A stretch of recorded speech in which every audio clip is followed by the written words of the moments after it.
You're welcome back. This is Newsfile. It's your most authoritative news analysis platform, and here on Newsfile we put Ghana first. Little Tete says that the rapid rise in oil and therefore fuel cost is causing headaches. Prices are skyrocketing every day. What I am doing differently is to be still, because this too shall pass. It is difficult, yes, but we won't steal or cheat people to be rich. God will come through for us. E.L.'s Wood says, my transportation to work and back home is 12 Ghana cedis. Now I use a bicycle instead. 72 Ghana cedis bagged a week. Mr. Winnie says, I play 1:0:1 tactics to survive. Mamara 90 says, I am beginning to practice truancy. I go to work 3 out of 5 days. I can't buy fuel continuously. Who are you working for? Joe Till says, everything is affected from tax to e-levy. All we are hoping for is the next meal. And then he says to us, is the next meal. Tax salaries still get electronic charges. So yeah, cheers. I had an experience in the course of the week. I went to Cape Coast, court in Cape Coast, and on my return, I stopped to buy Kenke, Fanti Kenke, by the roadside. I was paying the woman.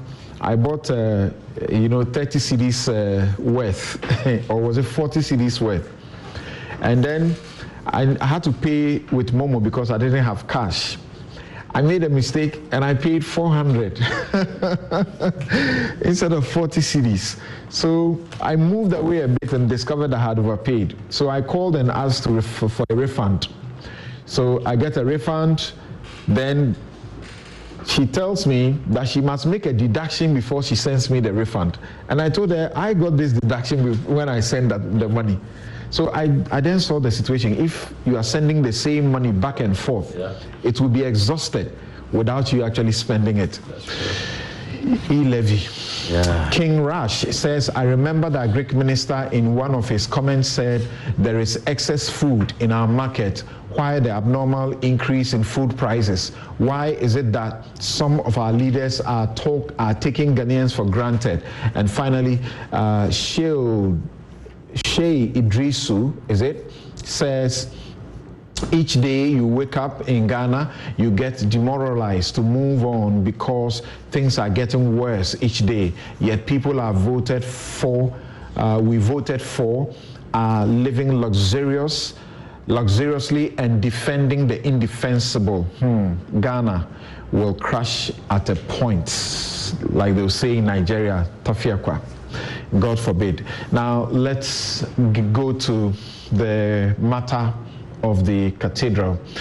And as you know, the Secretariat has issued a statement clarifying some matters and making it clear to us that the state is at the forefront of the cathedral. So I want to begin the cathedral discussions, and you know the cathedral discussions were resurrected as a result of Samuel Okudzeto Ablakwa asking that monies that have been paid have not been approved by Parliament. As we understand now, the National Cathedral, the total cost will be $350 million. That is 2.8 billion. How is it going to be funded? The finance minister in the 2019 budget, he said, Mr. Speaker, the state is facilitating this process by providing the land, the Secretariat, and seed money for the preparatory phase. End quote. This will not burden the ordinary taxpayer. Then he gave the big assurance. He said, Mr. Speaker, the President is determined that the building of the National Cathedral will not put undue financial burdens on the state. He has therefore proposed a partnership between the state and the Ghanaian Christian community, both at home and in the diaspora, end quote. Funds released by the Finance Ministry so far, seed money, 25 million United States dollars. That is 200 million Ghana cedis. Mr. Kudjeta Ablakwa has been asking questions. The project has stalled, contractors haven't been paid, owners of demolished properties haven't been compensated, among other issues. The compensation amount of 6.5 million has still not been paid to one of the affected persons or entities, that is Waterstone Realty Limited. There was an entity there, Waterstone Realty. Their compensation was for 6.5 million. That has not been paid. The company has served notice on the government of Ghana since the 4th of November 2021 that it will go to court. There are other developments in that regard. Dr. Kwabena Opuni Frimpong, in 2017, he is with the process. He said, our understanding of this National Cathedral, we have had a discussion. He said they had this conversations with the Minister for Chieftaincy and Religious Affairs, Kofi Jamesi, and my understanding is that it is the churches that are going to build this National Cathedral. And that's a quotation from him. He said, trustees must come forward on the release of the 200 million by the Finance Ministry. So now we know the trustees working through the Secretariat have issued a 7-page document. I read it last night. I don't know if you have the opportunity to read all of that. Let's begin the discussion with Bright Simmons. He will spend a bit of time to make a presentation regarding his perspective on the issues. Bright, thank you very much once again for making time to join us. I know that you are constrained at this time, but you agreed to join us on this subject. Thank you very much. Thank you very much, Samson, for inviting me. And with your permission, I will just go right into a presentation just because it helps me organize my thoughts on what is a fairly elaborate subject. I think this is a very intriguing subject.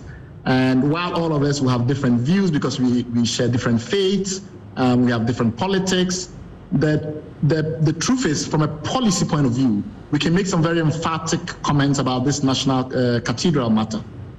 And I mean, as far as I'm concerned, purely from a policy angle, we have to look at how has the government managed the process. That should be forefront. Even if we are supporters of the government, even if we are strong Christians and believe that the cathedral has spiritual significance that will transform our society, we still have to ask, given that the government has been very instrumental in trying to get this cathedral built, has the government done its work properly? I think we can have that kind of conversation regardless of our politics. And if we're all honest and decent people, nobody can dispute that what has happened is incredible in terms of the sheer confusion that has characterized this project.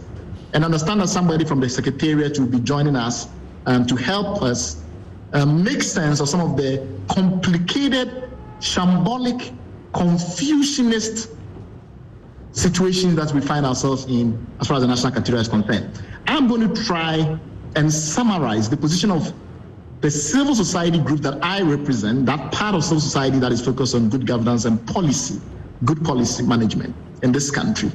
And so you have to bear with me as I kind of systematically walk you through the way our thinking has been shaped. First of all, we have to start with the value proposition. Why is Ghana building a national cathedral?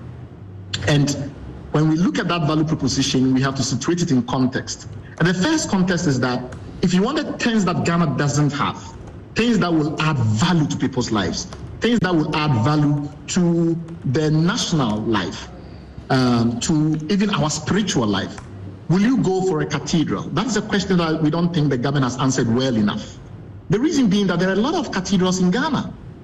There are about 40 traditional cathedrals, and per last count, more than 120 cathedral-scale Christian worship centers. That is, churches or temples or synagogues or whatever you call them, that are the scale of a cathedral.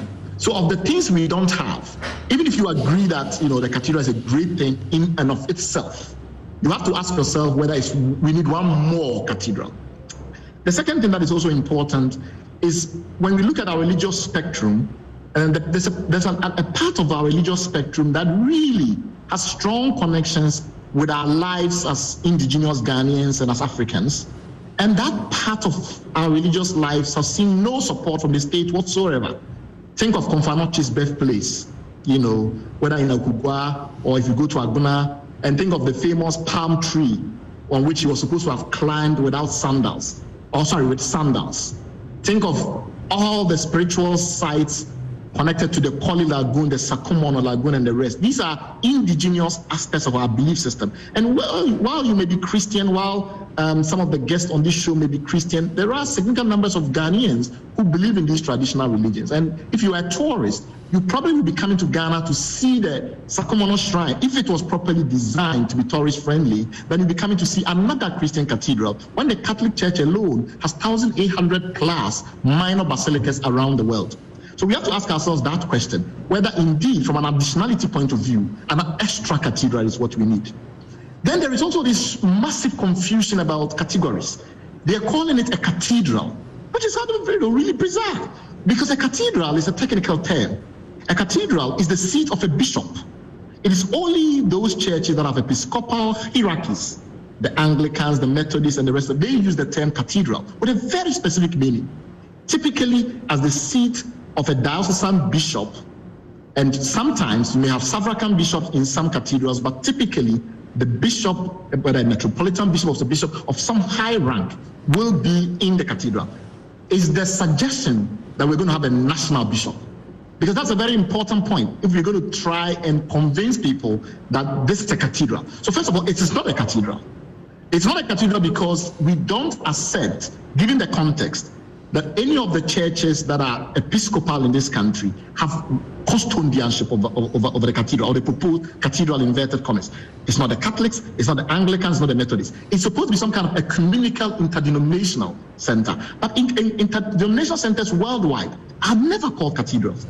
Nobody will be able to point to me a single ecumenical or interdenominational worship center called a cathedral anywhere in the world.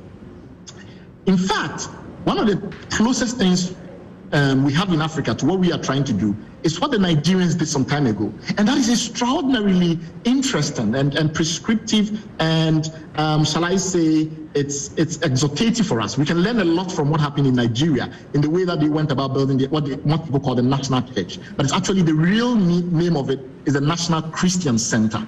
So this ecumenical center, which was an attempt by multiple Christian sects to have a common location, like the way we have with chaplaincies in the military and things like that, it started in 1989.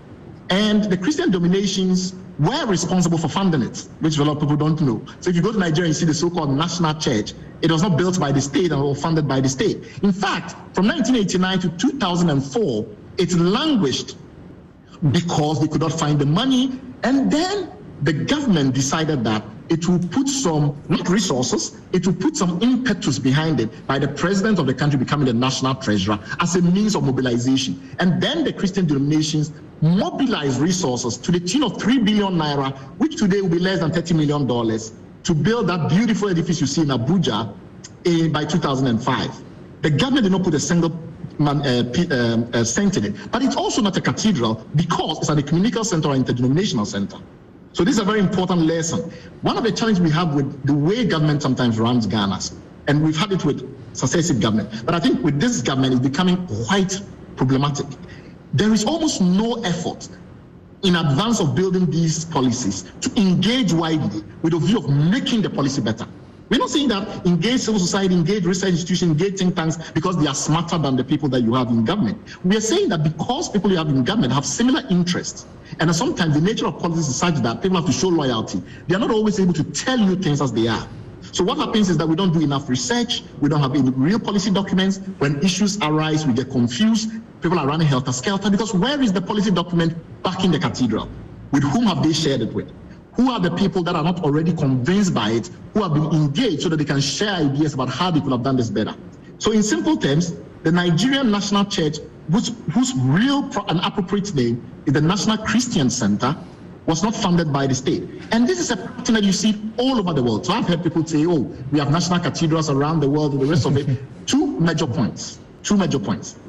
A national cathedral is not the same as a kind of interdenominational or ecumenical center. A national cathedral would typically be run by an Episcopal church, like the Anglicans, like the Catholics, like the Methodists, churches that have Episcopal hierarchies, where there are bishops and there are suffragan bishops, diocesan bishops, etc. That's an important point. The second point is that it's almost never built by the government.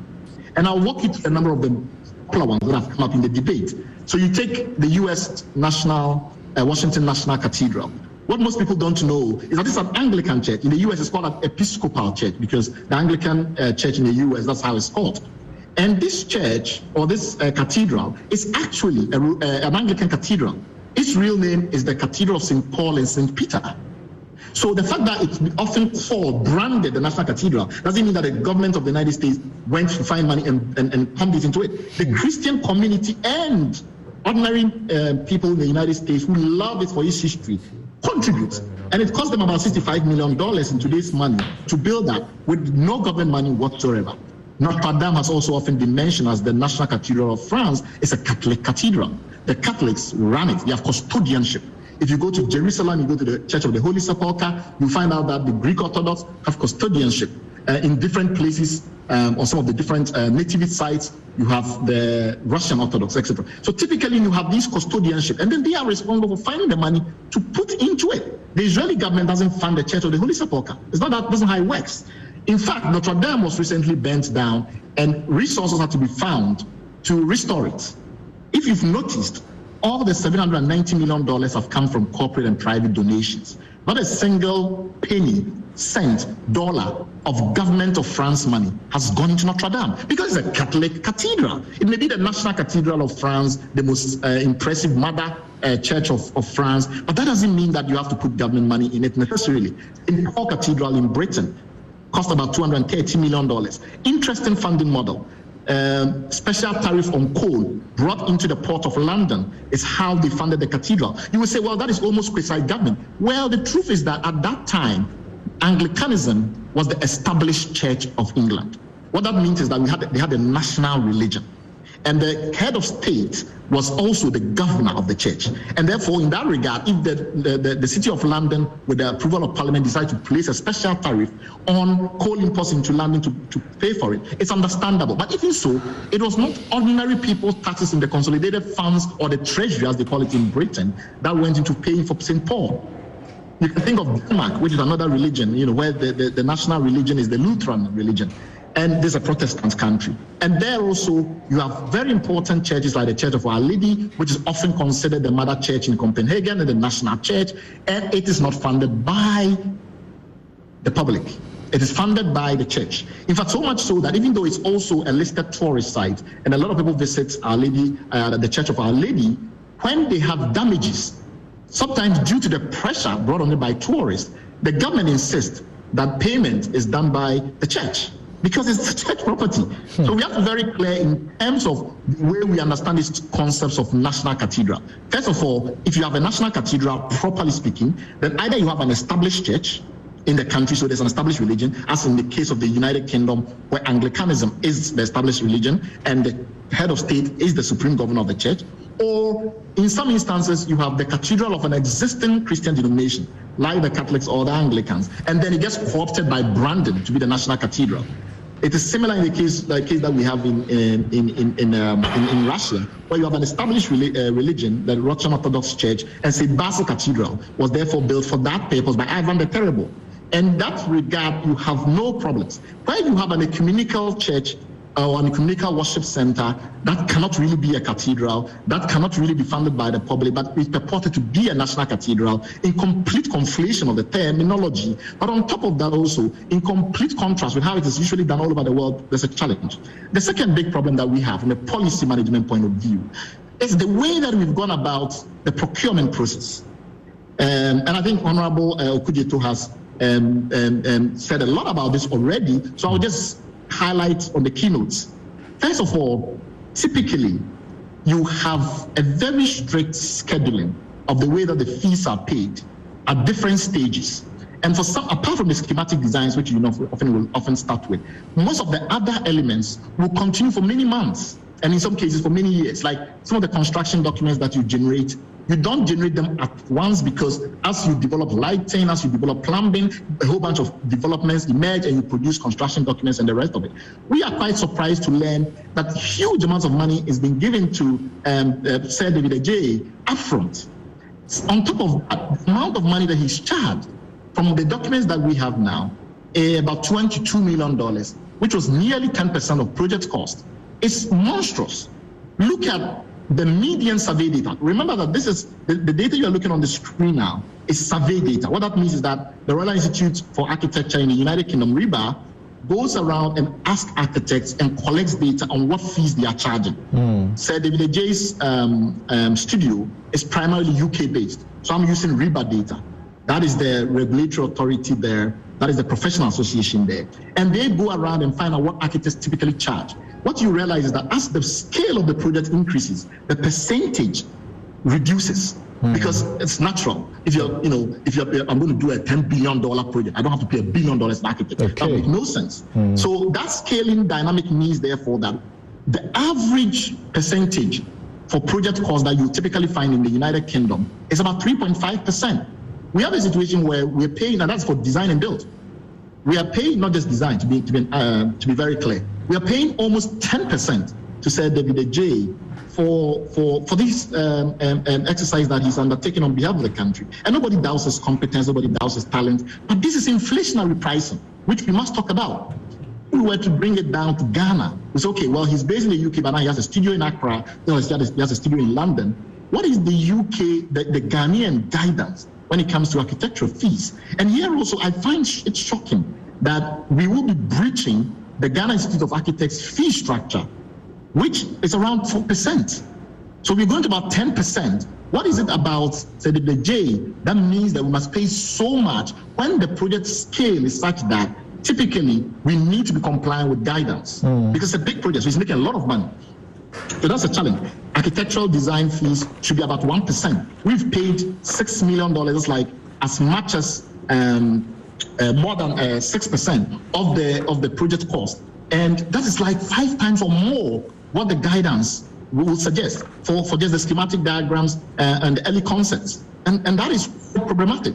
The other thing we have a challenge with is this new pattern whereby the government is consistently single sourcing large projects to a single architect. It's unusual. We've not had it in this country. We've not seen that. What has all of a sudden changed? We appreciate the fact that Sir David Ajay is a global architect of international renown. But he's been practicing for years. Since 2000, he's been famous around the world. Why is it that all of a sudden in 2020 or 2018, 2019 onwards, we are seeing massive projects being awarded to him without design competition? Whereas where he operates, where he traditionally operates, look at the number of projects that he's done in Africa, maybe less than 5% of his entire portfolio. So he operates primarily internationally. And in those places, it's almost always the case that it's a design competition. How can we award the Ghana Trade Fair Center a $1.something billion project, suggesting that if you're going to keep paying him at the rate we are paying him, it's about $100 million project? We decided to do the Ghana Freedom Pavilion in the Biennale in Venice for the first time in 2019, and we went for him. And we're going to pay a huge amount of money. We're going to spend more than $1 billion on Agenda 111. If we use the same scaling fee scales that we've noted that he's been applying, we're going to pay him about $100 million. By the time we are through, we would have paid a single architect more than $300 million as a country. Somebody has to ask some questions. And if we argue that, well, he's a renowned architect and therefore we like his work, why doesn't he compete then? Because then it will be evident that on top of the fact that he's a globally renowned architect, his links to Ghana, his ties to Ghana will also play to his advantage compared to other international architects. But the benefit is that it will bring down the pricing because these are inflated prices. And we are paying huge amount of money to the gentleman. As I've said, we have immense regard for his talent. We have immense regard for his competence. But the way in which the country's money is being funneled, to his studio raises eyebrows. And I think the J himself would not begrudge us the feelings that we are having that something off is happening. People have also raised concerns about seeming connections to the first family. Of course, some of these matters are difficult to pin down, but we realize that in the Biennale installation, for instance, that he made for Ghana, first time Ghana spent millions of dollars in the Biennale, by the way. We've been going to the Biennale for years. Typically, it's very modest. Artists go themselves. El Anachu and all of our artists have been going for years without any fanfare. This time, we decided to build a massive installation, and we have Nana Ofori-Atta and Sir David J paid to set up this pavilion. Now, these are both artists of global renown and of international caliber. I don't dispute that. And it's perhaps entirely coincidental that two of our most distinguished artists will collaborate. The challenge is that Nana Ofori-Atta is the cousin to the president. The fact of the matter is that in a very short period of time since the coming into office of this president, hundreds of millions of dollars of projects have been awarded to a single architect, even if everything was above board. And we have suggested that the way in which the procurement was done through single sourcing, without tendering, without design competitions, without any effort to be transparent, those are problematic. But even if we assume them away, we wish them away, even if we wish them away and say, look, all of this is above board, it still raises too many eyebrows, too many coincidences colliding with each other that gives us cause for concern. Then we go into the issue around the return on investment. We've been challenged to accept and to embrace this because one of the things that will happen is tourists will come to Ghana. In fact, I was stunned reading the report, the press release by the Cathedral Secretariat, suggesting that there are 600 million Christians in Africa and they expect 10% of them to come to Ghana. That is 60 million tourists. No country in the world gets 60 million tourists on religious grounds alone. In fact, some of the best countries in the world for tourism get 60 million tourists in total, like France. So to expect that you have 60 million Christians from Africa come to look at the cathedral is problematic. But why are we not so hopeful that we will attract the millions of tourists who will pay entry fees to cover the cost? First of all, people go into cathedrals primarily for two reasons. One is the history and art. So if you go to the Duomo in Florence, that is one of the, when we had the Grand Dukes of Tuscany, that was the national church in that part of Italy, in that region of Italy, in Tuscany. And you will find that it has a precious museum with incredibly valuable artifacts dating back hundreds and hundreds of years, some of them into Roman times. There's history that will take you months to consume. People go to the Duomo for that reason. People go to Notre Dame for that reason, the history, the art. The second is the religious. So there are two main reasons you may want to go to a cathedral for religious purposes: relics or reliquaries. Typically, some of the faithful believe that either the body parts or clothing that a saint or a very holy person wore has spiritual or miraculous powers. And most of the cathedrals in the world store them. So you will go to a place like the Duomo and they will tell you that they have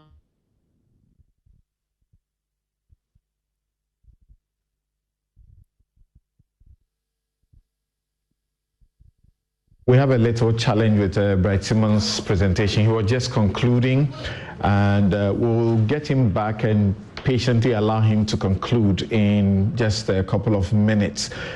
So you've just been listening to Bright Simmons, Honorary Vice President, Imani Africa, provoking you in a very special way, I think, because I feel provoked by some of the statements that he makes.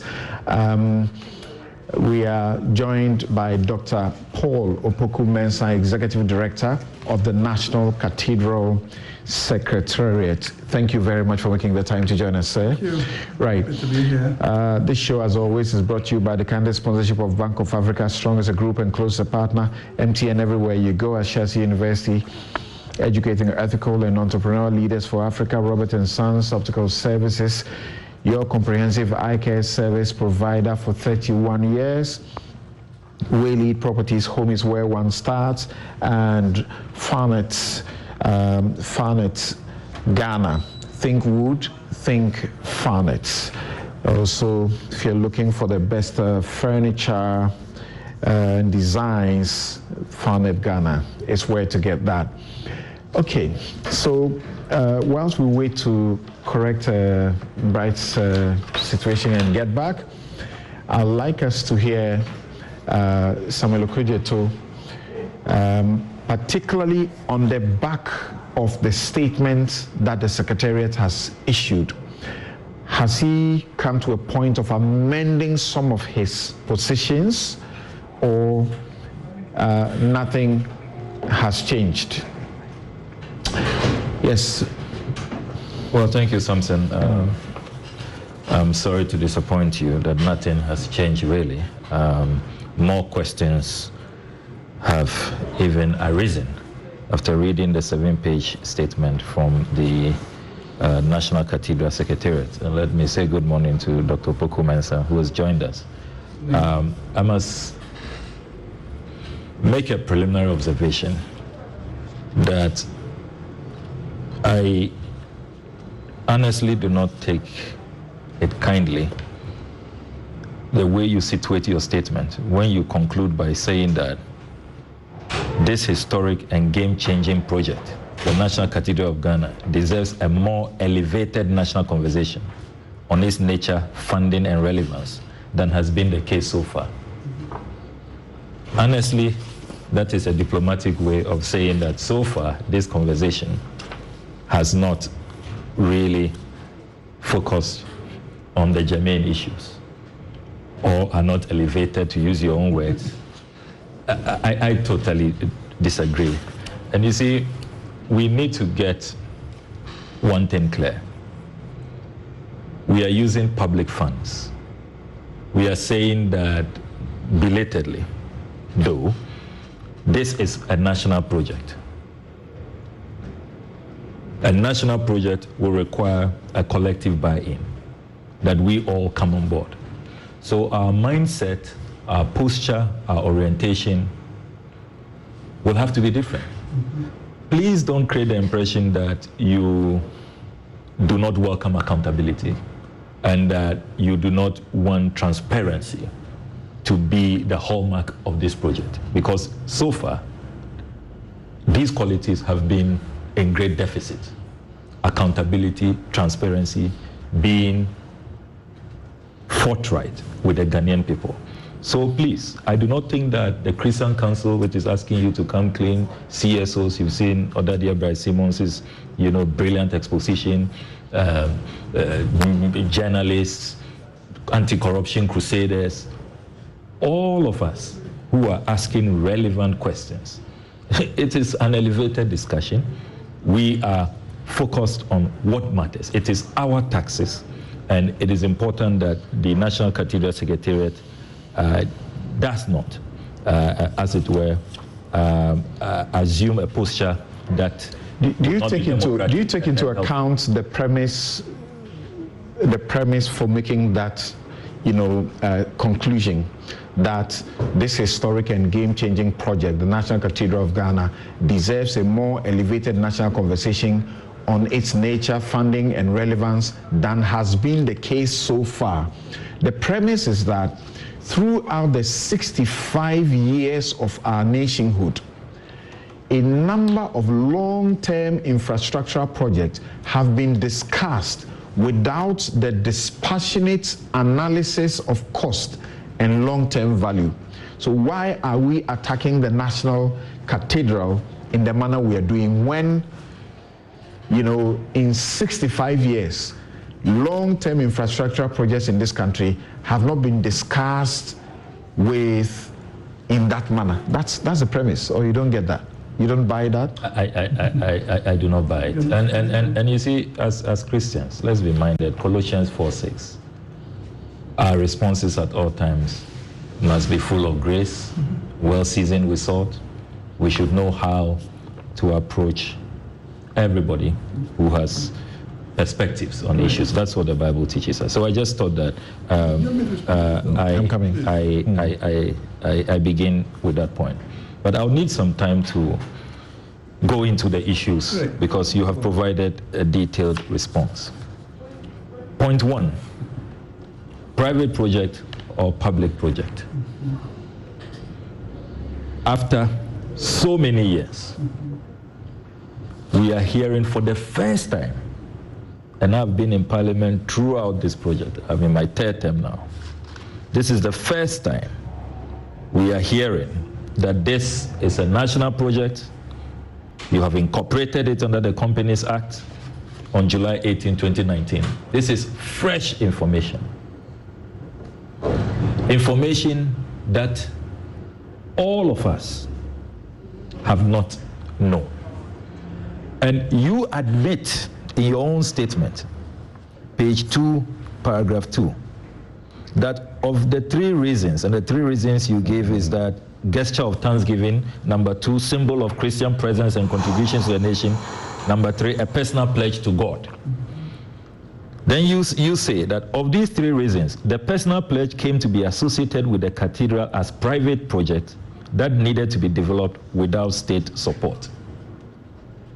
That association came from you.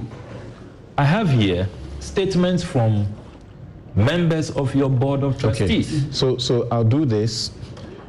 Sorry for that interruption. Bright has just a few minutes to finish up his presentation. We have rectified his situation. That's fine. So Bright, thank you very much for rejoining us. Can we get the conclusion? Hello, Bright.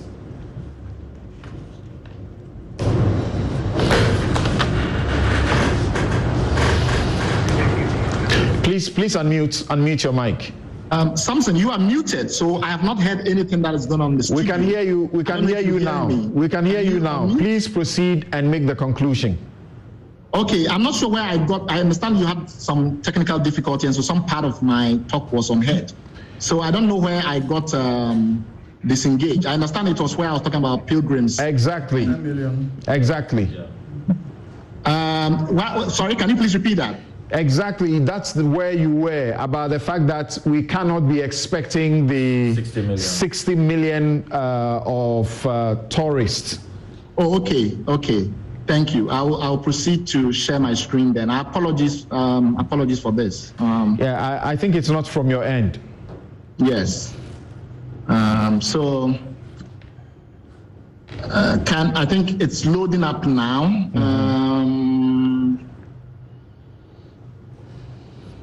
Are you able to see?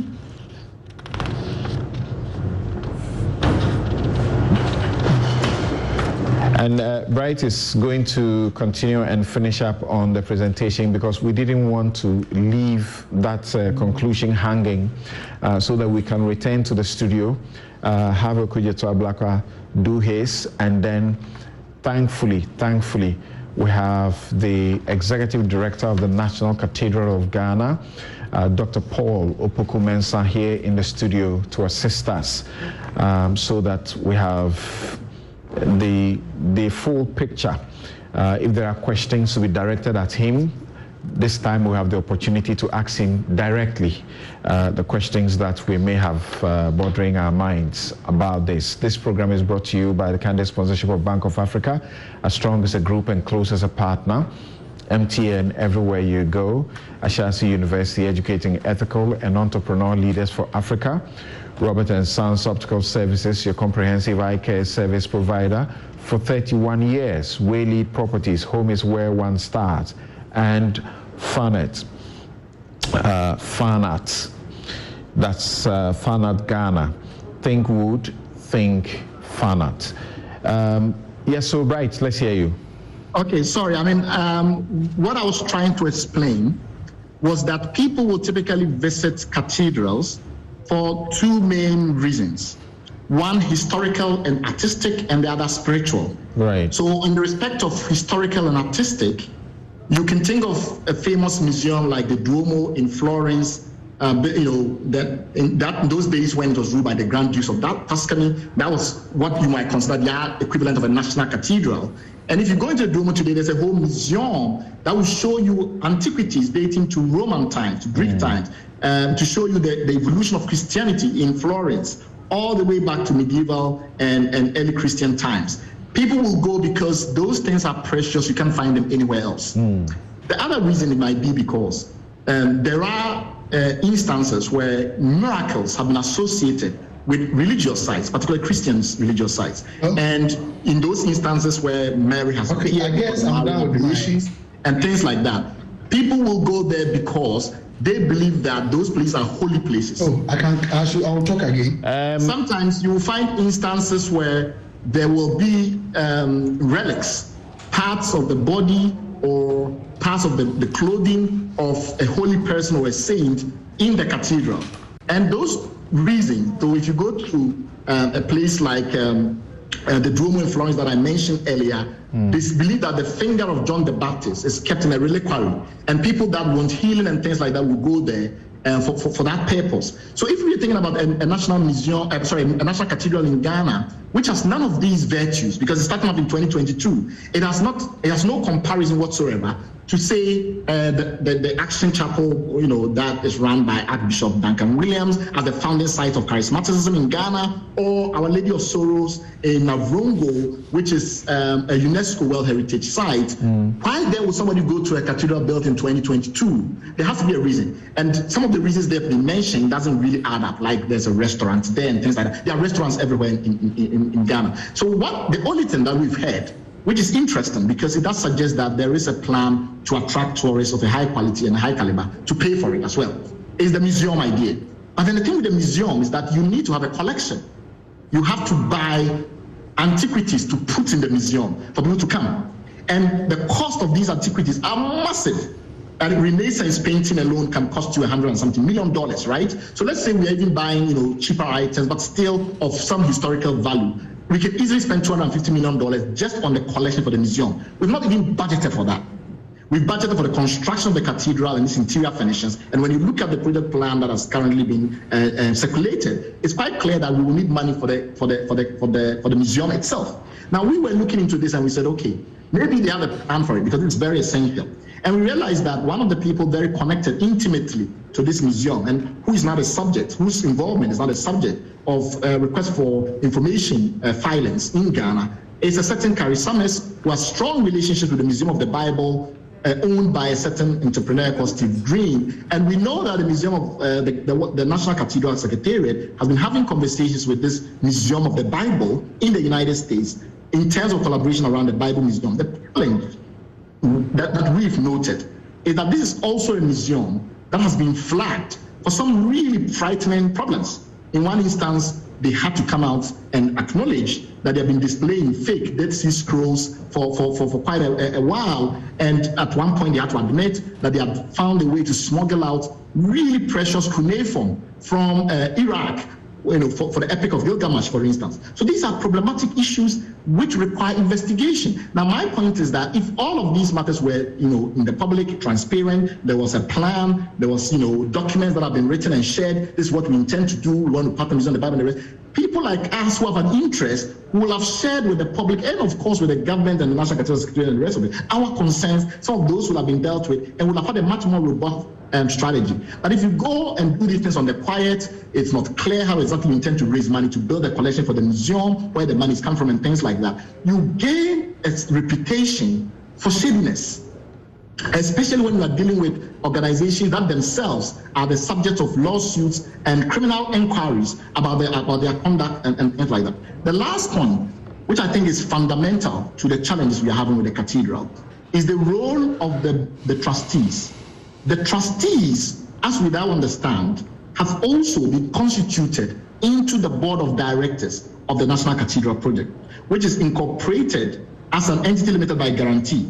So, standard corporate governance 101, there's a body corporate. Now, a body corporate of this nature must take its own decisions.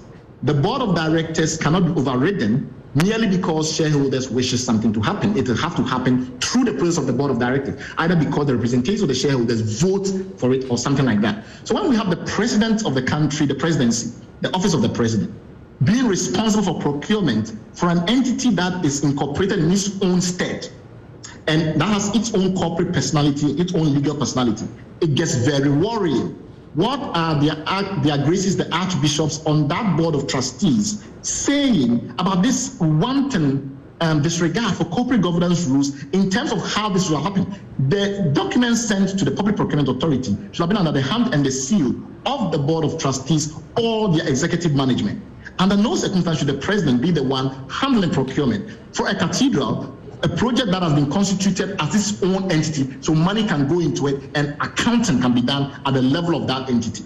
We find these problems really, really frightening. We think that the shambolic nature in which this whole affair has been handled does not give credit to the government's policy management machinery. And it's time for their graces, the archbishops, who are on the board of trustees and also at the board of directors, to put their feet down, take control of the affairs, or resign if they feel that these matters are happening on their blind side. It should not be the case that though they have fiduciary responsibility, they have the duty of care, duty of loyalty, duty of obedience, etc., they are still not completely in charge. These are matters that we feel in civil society are extremely problematic, and we wish that better answers be provided than what has currently been put in the public domain by the Secretariat, purporting to answer questions. But as you will yourself acknowledge, Samson, none of the questions that we've raised today are answered by that document that you read last night. Interesting. Thank you very much, Bryce Simmons. So, Sam, you are proceeding on a certain tangent, and I'll allow you time to do so. But could you start? Yes, Bright, thank you. Could you start Samson, yes. Is it possible to ask Bright just one question? Is that Stephen Amwa? Yes. Sticker, hold on for me. So, okay. Tell me, can you start from where he ended? Yes.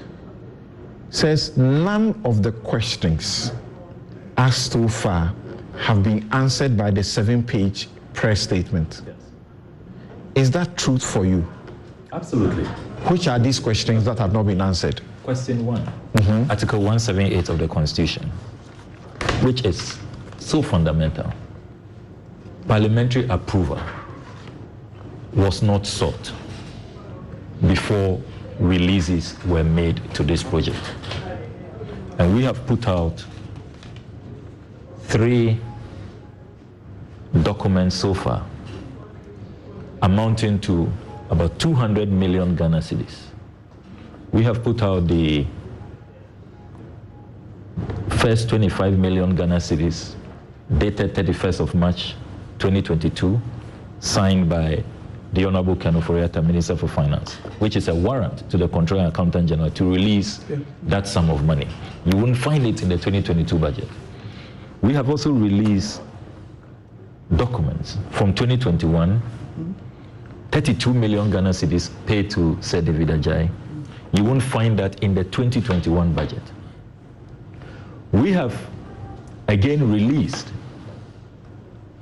a warrant for 142.7 million Ghana cedis. That is $25 million. Right. That was to the Secretariat. So the 25 million Ghana cedis was to Ribade Construction Company Limited.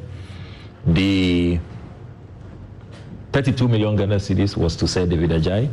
The 142.7 million Ghana cedis was to your Secretariat, released on the 29th of October, 2020. Again, you don't find that anywhere in the 2020 budget. I have here all the budgets of President Akufo-Addo from 2017 to 2022. You do not find that. We have also been raising procurement questions. The role of Sir David Ajayi. Bryce Simmons has talked about what is wrong with the office of the president usurping the role of the board of trustees and purporting to be carrying out procurement. If you read the letter that we put out, the letter sent to the letter from the Public Procurement Authority, signed by ABAJ, the Chief Executive, on 17 December 2018. I read from the second paragraph. At the Board Technical Committee meeting number 20/020/2018 held on Thursday, 13 December 2018, the board granted approval to Office of the President in accordance with Section 72(5)(b) of Act 663 as amended to engage Messrs. David Ajay and Associates as lead consultant construction and supervision for the construction of the National Christian Cathedral at a total cost of $23.75 million.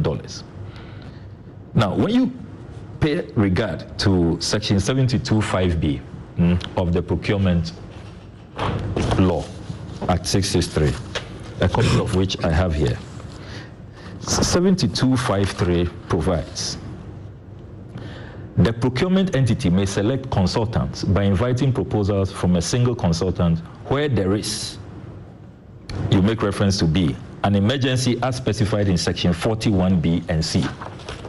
When you go to Section 41(b), this cannot apply. Section 41(b) says that a procurement entity may engage a single source procurement under Section 41 with the approval of the board. B says, where there is an urgent need for the goods, works, or services and engaging in tender proceedings or any other method of procurement is impractical due to unforeseeable circumstances, giving rise to the urgency, which is not the result of dilatory conduct on the part of the procurement entity. How does this apply? It cannot apply. That is why we have been raising issues about the procurement breaches, all the legal infractions associated to this. And this is the lost project, as we have been told. So you expect that there will be utmost fidelity to the law, to the Constitution.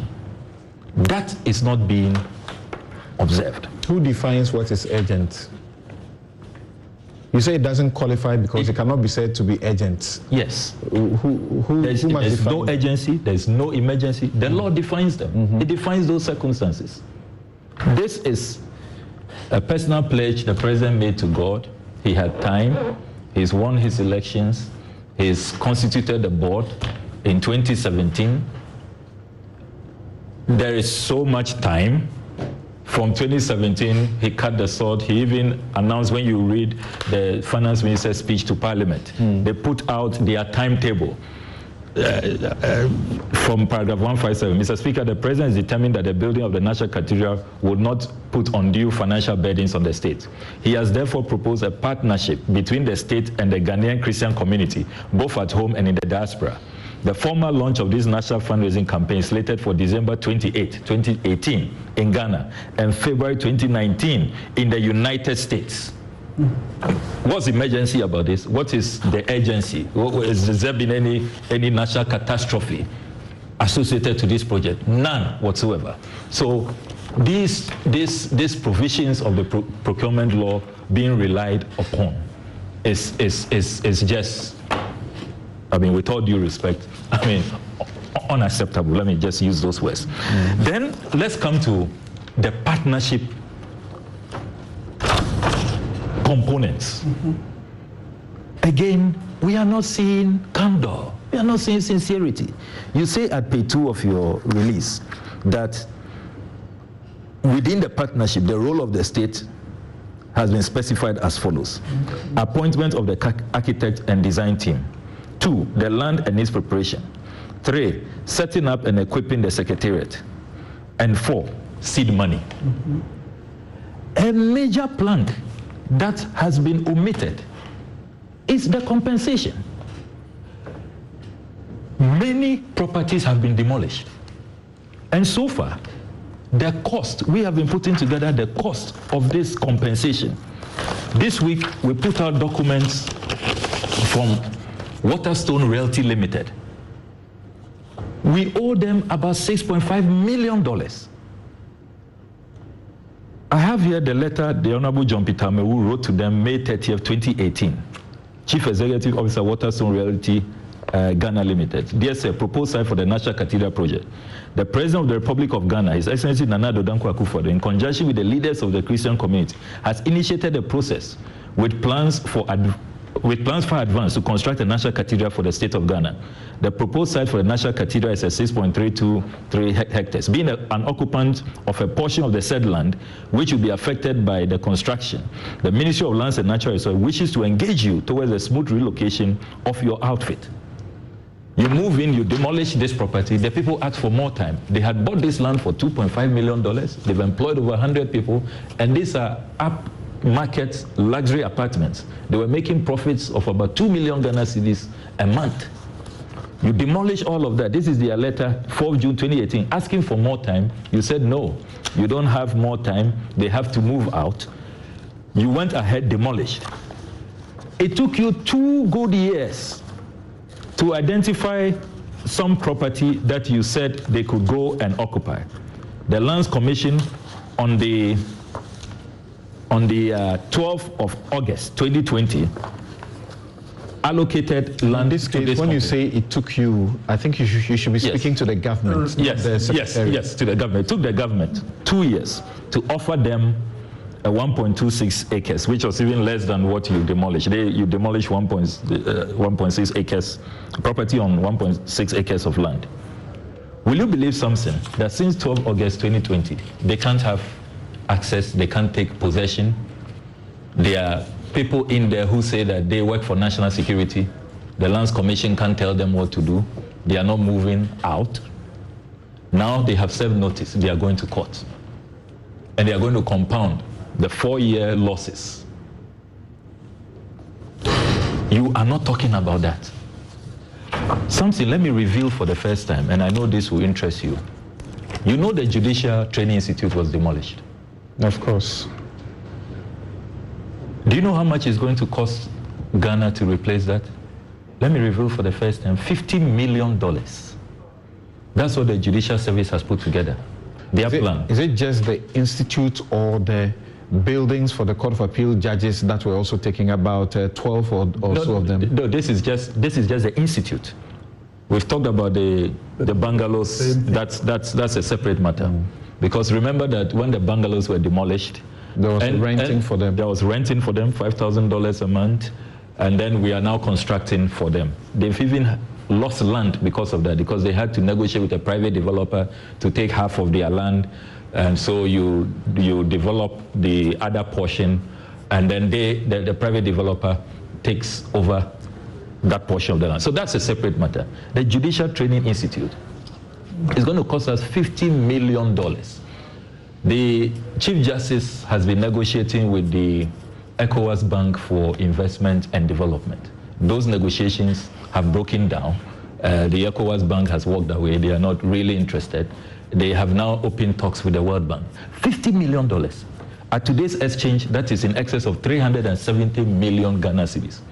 So when you tell us that the role of the state is just appointment of the architect and design team, which by the way is fresh information, it was not contained in any of the budget documents, land and this preparation, setting up and equipping the secretariat and seed money, you are not being particularly candid. The government continues with this opacity and the lack of full disclosure that has attended upon this project. And then you see, in your statement, I think that you are taking up some responsibilities. There was this IT company. I don't know if it's the same as the realty. No, that's another one. This IT company that we understood, was within the property, and it was hosting sensitive and expensive IT infrastructure for many state entities, including the Bank of Ghana, SEPS, SNET, CSD, the GSE, and GRA. And we understood, were also demanding in the millions of dollars for their relocation. So if they are also different. Yes, no, that's different. You're right. And I know them. What government has done so far is just to get them a place to relocate. But they are waiting for financial compensation. So you need to add all of that. So by the time we compute, so this company, which is Comsys, I hope they don't mind I reveal their identity. Then you have Waterstone Realty. Then you have Judicial Service now looking for a $50 million loan. That will be a burden on the Ghanaian taxpayer. We haven't talked about the Malian government relocation because the Malian ambassador's residence was in that enclave. We signed an agreement with them. Please bear with us. We have to demolish.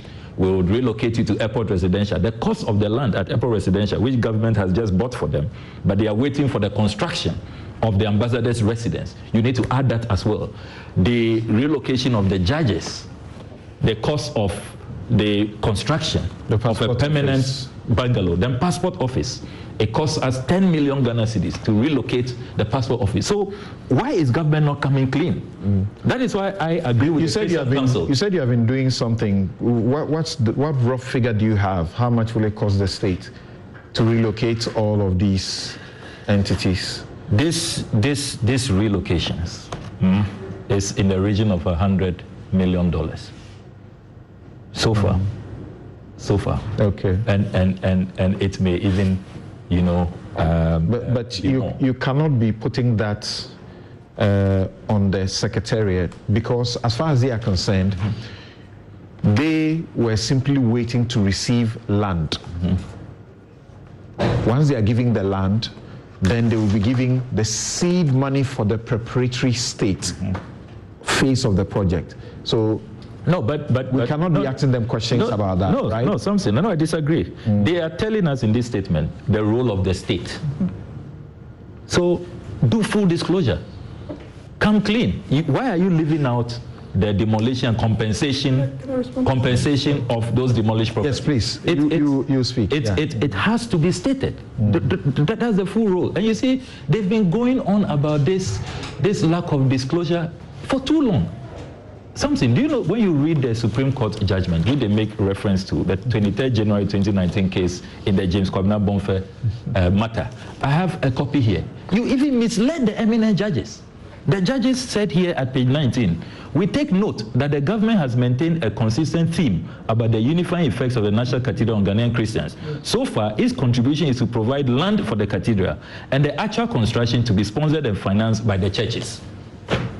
The judges were misled. So everybody is being misled in this matter. Okay. And it has to stop. I must come to. No, I want us to hear him on the issues you have raised. No, this point is important. Raise that one. Add it. The Mensa Otabil issue. I am disappointed at the lack of candor, my brother. Look, he excused himself at the point of registration. That's all they're saying. He didn't resign, and that he has been available, giving valuable advice. You're going to compel me to see. You see, you know that we know too much about this project. Anything. I went to Mutual. But you know that. Right. You know that. You didn't give your board of trustees appointment letters. You know that.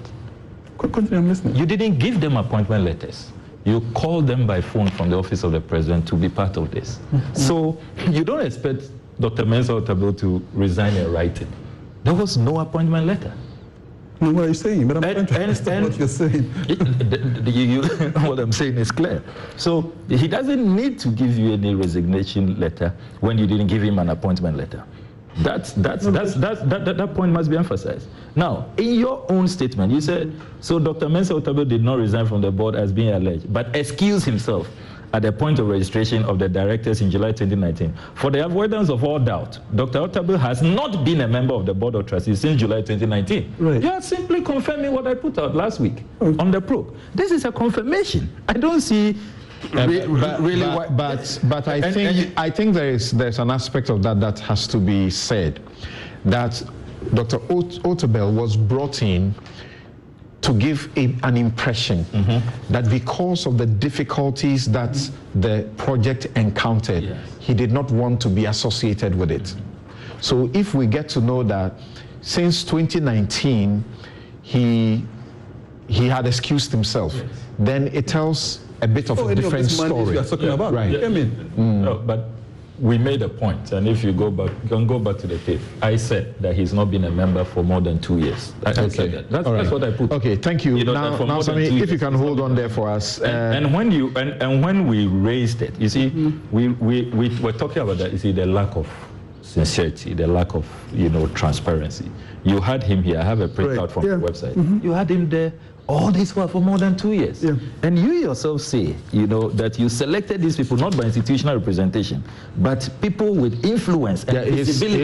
His picture, his name has been taken down from their website. So I think that's also a problem. I thought that Dr. Mensa would have just admitted to just say that, the continual use of his name and pictures on their websites and publication was an administrative lapse by the secretariat. Okay. Yeah, but all right. Thank you. Thank you. So, Doc. Yes. Like I said, thankfully you are here. Okay. Thank you.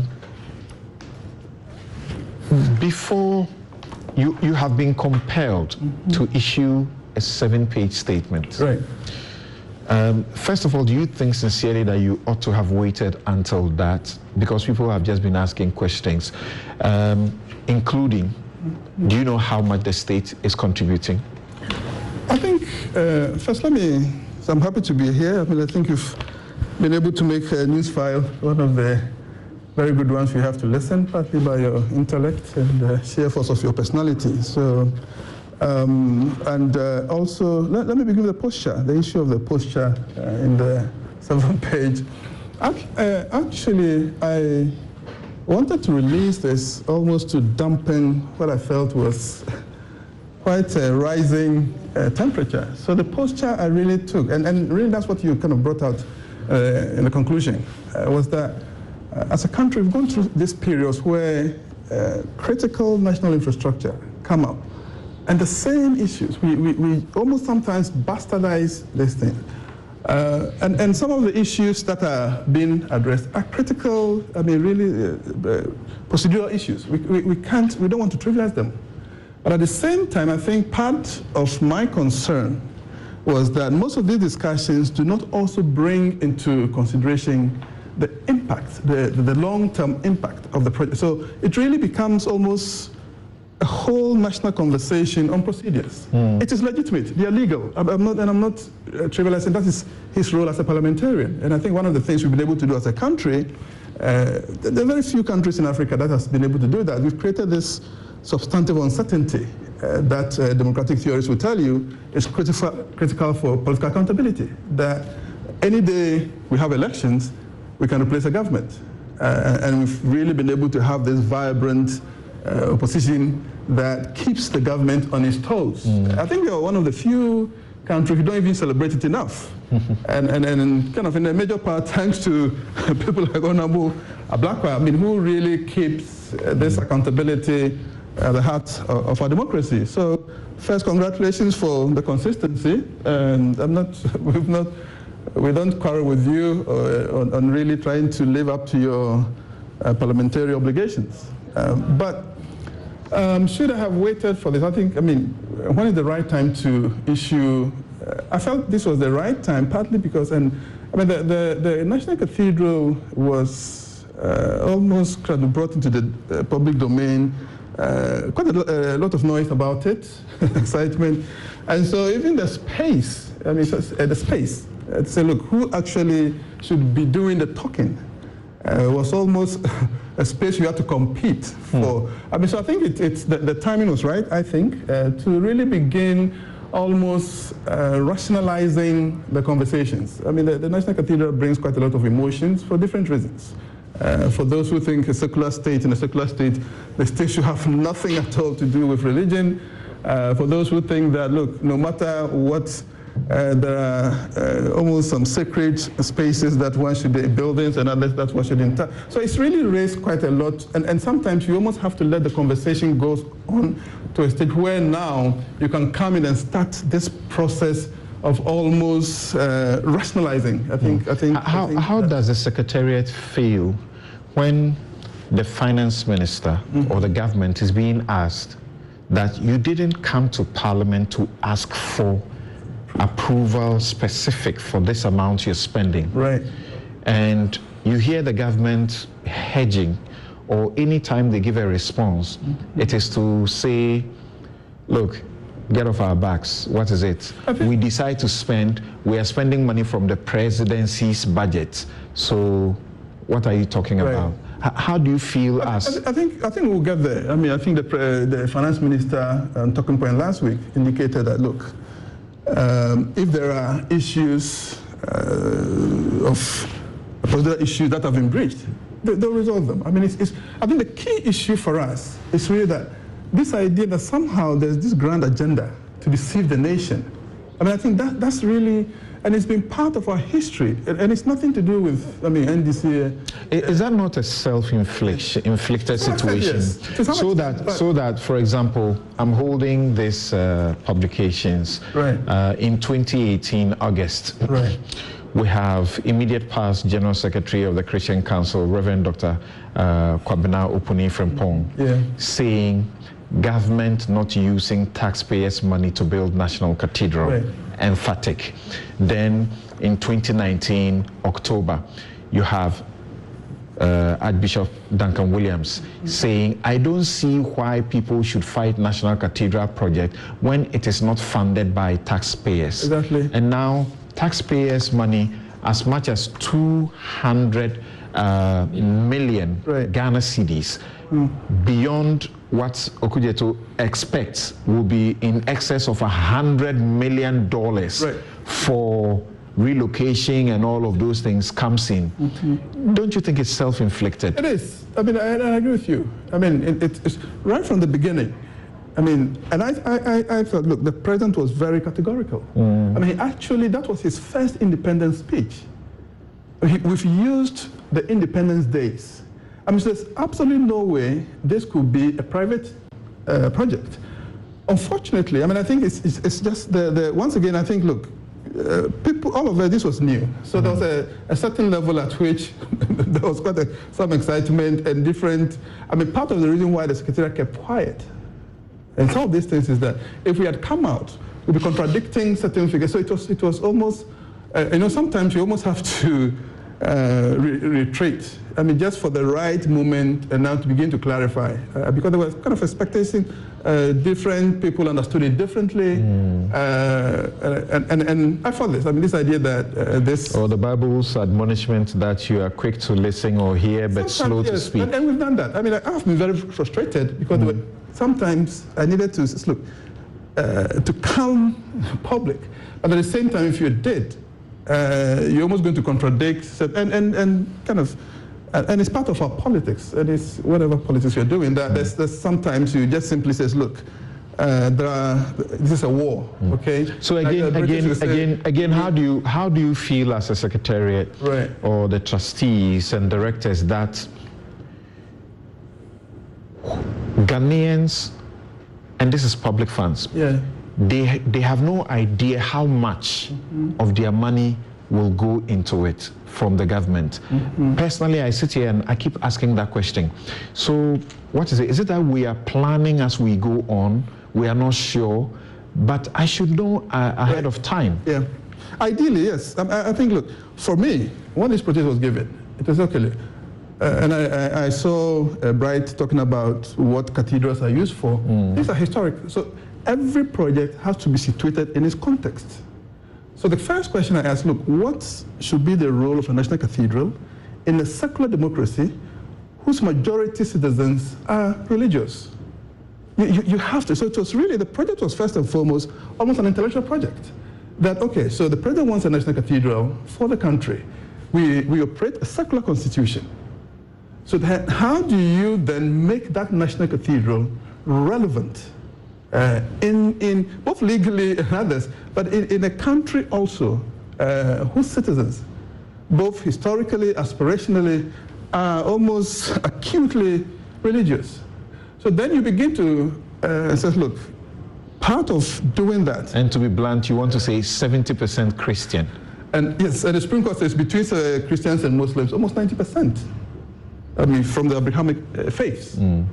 So then the issue really then becomes, how do you ensure that this national cathedral really becomes relevant? It's contextual. Okay, at a point in time it was just a religious thing, In our case, and so that's how we began to add all these other things to say that, look, to really get the state involved in a secular democracy, in a religious project like this, we almost have to reconceptualize it and put it almost in the ordinary language of nation building. And to do that, you needed to add all these things we've added, Bible Museum, biblical gardens. So one, it begins to then address the relevance for this 90% Christians, but also to say, look, how can we then use this infrastructure as a means to transform our society? You meant to say 70% Christians rather than 90% Christians? No, I didn't say 90%, but I said of the Abrahamic faith. Okay, Abrahamic faith. The Bible, actually. I mean, if you go to the Bible Museum, just last week there was an interesting lecture at the Museum of the Bible on the Bible and the Quran. You see, because there's so much affinity that if you come to the museum, I mean, if you take the Quran, 70%, about 60, I think they say, it's almost derived from the Bible, because they are all from Abraham. And so as part of what will be in the museum, actually it will be relevant almost all Ghanaians. So my question was, how does it feel for you and all your leaders? Yes, I was coming to that. That you don't know the state's commitment in exact amounts? I think it will come out. I mean, because it's an ongoing process. I mean, so for instance, Honorable Ablako says we are not clean with the state's commitment. We said the land and its preparation. You see, when you say the land, it's a category. So that category also means if any building was broken, there has to be compensation. So that's why we didn't say just the land. The land and its preparation is a category, an all-encompassing category that includes that. But preparing land, that's different from compensation. But you see, when someone says, I'll give you land and prepare it for construction, you take it for granted that all those elements are included. I mean, really. I mean, and I'm not. I don't want to trivialize what you do. I know you may have a difficulty. Of those discussions. You have a difficulty, but I cannot tell how exactly you respond. But okay. I have to ask it. You were with the finance minister on the GTV program. Exactly. When he was asked the question about lack of parliamentary approval, his response is what you said a while ago about we will be told in due course, sort of. Right. Are you happy about that? See, I think what he wanted to establish, that there's really not been an agenda to say we want to disrespect Parliament. I mean, I really think that is very critical, Samson. I mean, really, that there's not been a grand agenda. But he's breaching the Constitution. You don't spend before you go and ask permission. That's what he was saying. He was saying, that's what I'm saying, look, this has to be resolved between them. He was saying that, look, I mentioned seed money to Parliament. I mean, so this idea that I spent without indicating that the government will spend on the cathedral is not true. I did tell Parliament, are there procedures that lead to disbursement? Okay, that's a different set of issues. No, but Parliament doesn't approve seed money in the vacuum. No. It has to be specific. I understand that. But what I'm saying is that the idea that somehow the government is giving money to the cathedral without Parliament even knowing that the government had planned to give money. I mean, there's a conceptual issue here. And he says, look, we came to Parliament to say that, look, this will be the role of the state in the National Cathedral project. And I remember when they were preparing the minister for chieftaincy, but I normally give them, everybody has to give their briefing. When you were vetting him. Yes, normally they ask you, look, you said briefings to him. And one of the things I did was how much the state had given to the Cathedral project. And it was actually asked in Parliament. And he says, look, the state had given $25 million. So I think it's for us, the Secretariat, it's really this issue that somehow there's a grand agenda to deceive the nation. But elsewhere, this conduct, we are told, can collapse an entire government. See, not just the minister being sacked. See, those are the things that I think, look, this will be resolved between Parliament and the Executive. I think the Finance Minister was very humble. It says, look, the questions that Bryce Simmons raised, what do you say? He says he takes the architectural design work. Right. If this man was coming from England or from the UK, he will be entitled to something not more than 3% of the cost. In Ghana, the professional fees are set out by the profession would have been not more than 4% of the cost. Right. But here he is earning 10% of the cost. How does it feel for you? I think, look, these are issues that were discussed. I mean, the Attorney General was involved, PPA, other questions of percentages, they can be addressed. But I think in all the discussions, so once again, procedural issues, percentages and everything, absolutely, they are subjects for discussion, they can be discussed. But I think for me, what is lost in this is really this idea of then, you see, using that as the building block to then almost trivialize the role of this architect. I mean, I remember some of the discussions I've had on the National Cathedral project, like this museum. I mean, this is the leading museum. I remember when I went there. I mean, it's almost like, who is this guy? I mean, these are, I mean, billion-dollar projects, really. When I went there, when I mentioned the name of the architect, I mean, immediately they said, look, okay, Ghana is a serious country. And because the same architect had built the National Museum of African American, he had designed it. The contractors who built that museum are the same contractors who built the Museum of the Bible. In fact, so I remember the first time I went, the senior vice president of the construction company, Clark's, Brian Frank, was there. I mean, when they just, so sometimes I do understand, I mean, in a country where we have so much, that when you hear some of these figures, but what normally, and I'm not, David can defend himself, the government can defend the contract for him, but there's something that gets lost, that sometimes you attract some of these names. I mean, when David came here alone, I mean, look at the number of people who've come, including Dave Chappelle. I mean, says, look, I want him to build a house for me in Ghana.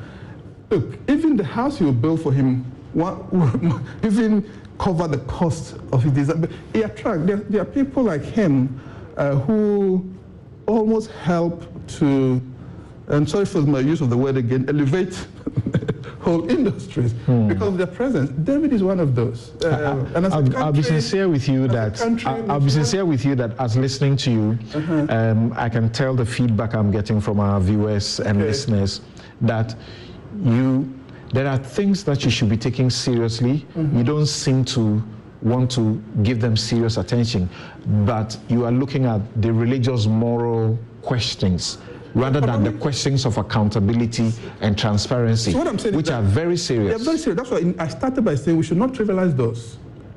You see, but those are not issues we can resolve on Newsfile. There are institutions that are responsible for that.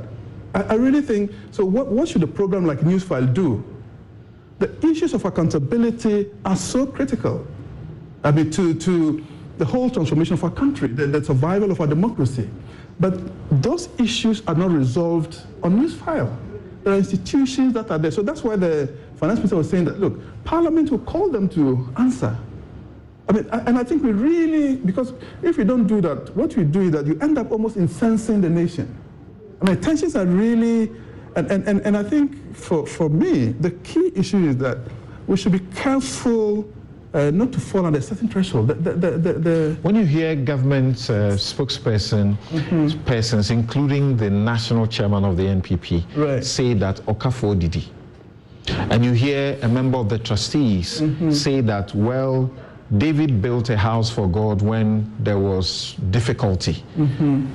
How does that, make you feel? I don't know, but I feel really terrible about that. I think there's political communication. I think I mean, that's why I'm saying that, look, I was hoping with this 7-page that will begin to rationalize the conversations. And so when I talk about elevation, I'm not saying that, because I think that some of them, in the midst of when you feel like you're being attacked, the normal reaction, the default reaction is kind of you defend. But I think we've come to a stage where we can begin the process of rationalizing the discussions. And that begins by saying that, look, what Honorable Ablakwa and others are raising are critical issues. I mean, and I want to state it here, the accountability issues are so critical. We are not. So are you setting? All I'm saying. Are you setting at the point of your statement when you talk about the partnership with the church in Ghana and in the diaspora? Right. Are you setting of the state's involvement? When does it terminate? You see, it's a national. You see, that's what I wanted to start with. The National Cathedral is a national monument. It's a state monument. In fact, and I think that's part of, I was saying that I think one of the things the president did, and he's not gotten credit for, is to say that, look, for a national monument, I really want us to build it in partnership with those who might have, disproportionate use of this monument. So actually, it is a state monument. And he says, look, the church has always been an active participant in our transformation and development. Will the churches who will almost make more use of this help in developing this? So it's not the other way around. So the government actors, including the president, are miscommunicating to us. They should be telling the citizens that you are funding this project. It is not land and preparatory state. It's not seed money. You see, the president says, I'm proposing a partnership for this. This is a national project. But I want to do this in partnership. And so we have to sit back and say, look, to really bring clarity to the partnership, you have to define the roles of the two partners.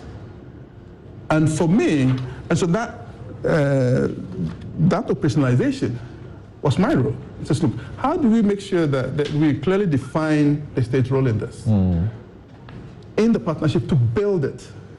Yeah.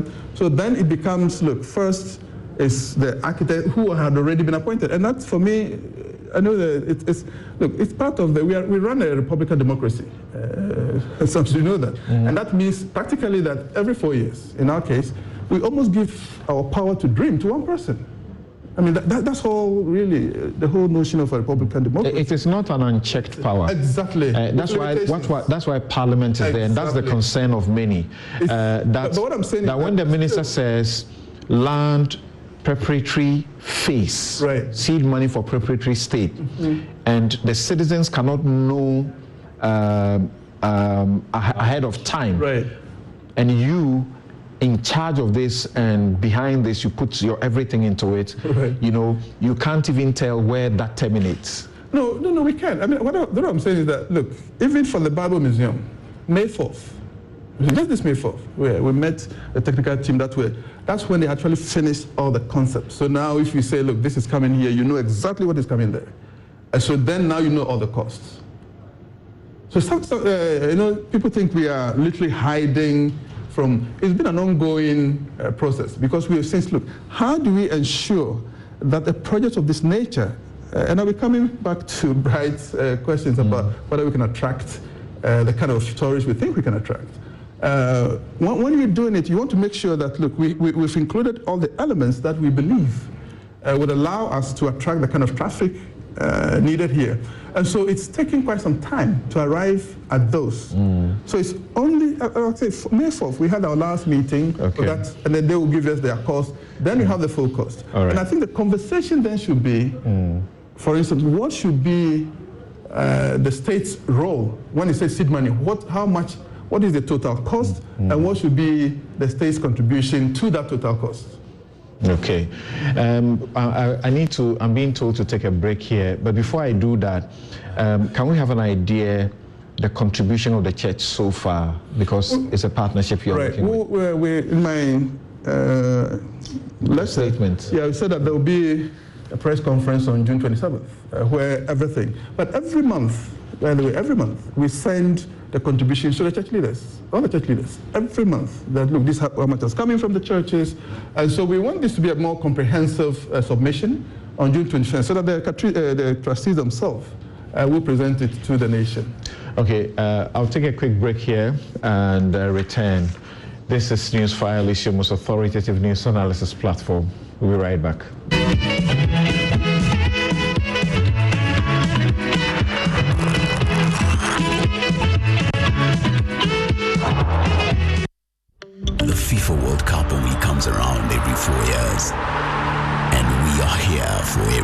moment of it. Every goal. This is spectacular. Every cheer. This is absolutely wonderful. Every tear, every upset, and every bit of glory. Catch every one of the 64 games from the FIFA World Cup Qatar 2022 live in HD on SuperSport on DSTV. Here for every fan. This is the Cherry QQ. Ooh. Compact, yet spacious. Cool when hot and hot when cool. Long distances, low fuel. Good looking, tough and rugged. The Cherry QQ carries load without being a load. Can be fun, can be serious. But most importantly, it's easy to drive and easy to own. Affordable, respectable, manageable, and can be yours today. Just call Rebecca on 0501 274 487 and say Fred sent you for a discount on your new QQ. Cherry QQ, distributed and serviced by Tanning Group. Oh, Charlie, close the window small. Your room be too bright, oh. Why, you be vampire where you know they like sunlight? Oh, my guy, my eyes.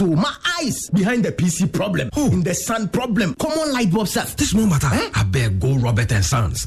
Oh, yeah. Then my chick to him, I know correct. Where Robert and Sons sort them out sharp. Now, so stylish frames in the wrong. We go Robert and Sons right in. No, I was sitting inside proper. For over 25 years, Robert & Sons continues to provide specialist eye care for both adults and children. Locate us at Adabraka, Adenta, Kumasi, Usudankwa, Tema, Weja, and East Legon. Call 050-151-9111. Robert & Sons, seeing is believing. This is the Cherry QQ. Ooh. Compact, yet spacious. Cool when hot and hot when cool. Long distances, low fuel. Good looking, tough and rugged. The Cherry QQ carries load without being a load. Can be fun, can be serious. But most importantly, it's easy to drive and easy to own. Affordable, respectable, manageable, and can be yours today. Just call Rebecca on 0501 274 487 and say Fred sent you for a discount on your new QQ. Cherry QQ, distributed and serviced by Tanning Group. EMY Africa, in partnership with Prudential Life Insurance, presents the 4th Annual Greatness Walk on Father's Day, Sunday the 19th of June 2022. Join the 7-kilometer walk and seize the rare opportunity to walk, exercise, and network with past EMY honorees, nominees, and some of your favorite celebrities by registering for free on www.prudential.com.gh. The 4th Prudential Life Greatness Walk is in partnership with the East Legon Executive Fitness Club and Chartered Institute of Marketing Ghana, with support from Lucozade Ghana, the National Lottery Authority, Special Ice Ghana, Fit Trip GH, Cheers Bisa, Aswavo Security, and the Nyaho Medical Center. Our media partners, Joy FM and Joy Prime TV. The venue is the East Legon Executive Fitness Clubhouse near the East Legon Police Station. The walk starts at 6 a.m. prompt. Special packages are available for the first 50 people to register. Call 020-201-8870 for more inquiries.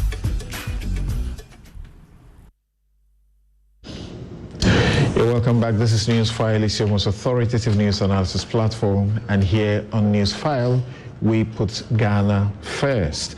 My guest that I've been interacting with so far on the Cathedral, Dr. Paul Opoku-Mensah, Executive Director, National Cathedral Secretariat. You are now within the presidency. Yeah, the secretary is within the presidency. Which describes the national character of the project. Right. What I mean is that you are within the presidency as a presidential staffer, so to speak. Yes. Okay, so yes. So also Samuel Okudzeto Ablakwa, MP North Tongue and ranking member Foreign Affairs Committee of Parliament. You heard Bright Simmons earlier. We have very limited time, unfortunately. Let me go to Professor Bokwing. Professor Bokwing, what would you have to say, having listened to Dr. Paul Opoku-Mensah and the rest of our guests on this National Cathedral matters? Yes, thank you very much, Samson. And I think it's unfortunate what we are hearing and developments after this whole national cathedral.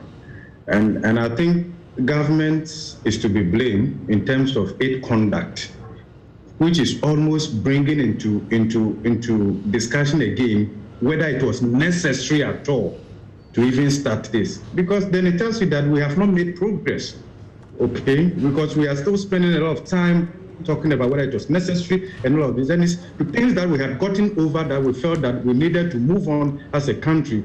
And we are at this point again simply because of government's own posture, management of information, and the whole procurement, they've turned the whole thing into a procurement economy, centralized, with a certain motive that is very difficult to associate with as an independent, as an objective person, as an ordinary Ghanaian.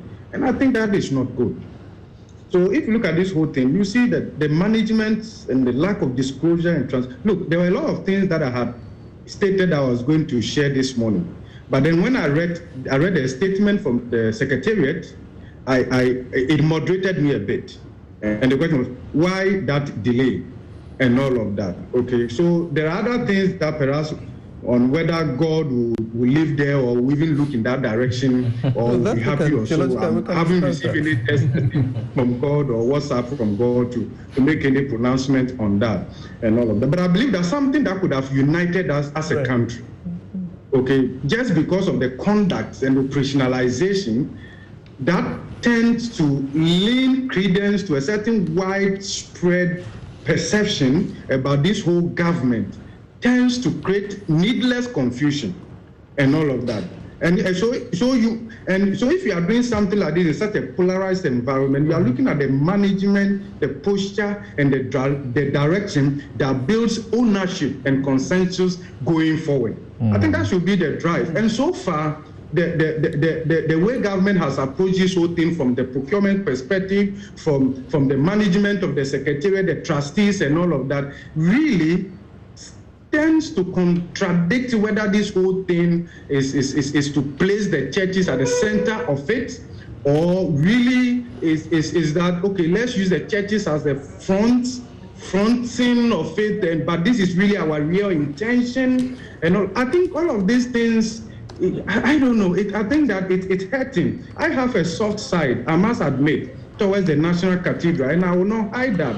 Okay, but the way government is going about it and all of that really is hurting me to some extent. Okay. Because I believe that what is the role of the churches so far? We need that clarification from the one as to where we are now. Because I believe that the churches, if they saw the need that this would unite us and all of that, are capable of funding this. Unfortunate that we have run out of time on this. Yes, Mr. Blackwell, if you can do a minute, we have just run out of time. Yes, very quickly. I would have thought that the statement would have provided a breakdown. The 200 million Ghana cedis, what has it been used for so far? Especially as you admit, you confirm what we put out, that the work on the project has stalled. And I have here a copy of the letter that Ribadi sent out to its staff terminating the agreement with them, over 200 workers, saying that for lack of payment from the National Cathedral Secretariat. So where has the money gone to? It's not gone into the compensation of the victims of demolition. We do a very comprehensive. And so we will need that breakdown. I think we and then design. It says they will do that. You do that on the 4th. Yeah, but even the breakdown. And then design. I see some inconsistency and contradiction. In one breath, you say the Office of the President has paid for all design, paragraph 9. Then when you come to paragraph 11, you say that the $25 million you received, portion of it was used for design of the integration of a Bible museum. That's a different thing. So how much have we spent on design alone? That would even go beyond 10%. And you see, for projects of this caliber, we don't spend so much on just design. Then duration. Why are you rushing to complete this by 2024 when you know that all over the world, Washington National Cathedral built in 82 years, Cologne Cathedral 74 years, Notre Dame Cathedral 26 years. And you must emphasize, you hear even government people say Washington National Cathedral, they say it is for the state. No, it's not for the state. No. I think that's the things I wanted to. The Milan Cathedral, 579 years. So these are iconic projects that It will take time. And, I'm sorry, but we have run out of time. We have run out of time. Other priority issues. Thank you, Sami. What would you say finally in 30 seconds? 30 seconds. Yes. I mean, I think this, once again, like I started my letter with, that really this represents a unique moment for this country. Can we rationalize the discussion like Professor Bokpin says? This is a project that can unite this country. I mean, we live in a very, very, very polarized political environment, a denominationalized church landscape. Let's begin to use this National Cathedral as the moment to almost elevate our national conversations and really begin to look at what this represents for us. The Secretariat is beginning to organize a series of consultations on this issue. Because that's what we realize, that look, there's a whole misconception that is out there about the National Cathedral and whether it's the state that owns. It's contextual. I know the state that owns it. Which you agree is self-inflicted.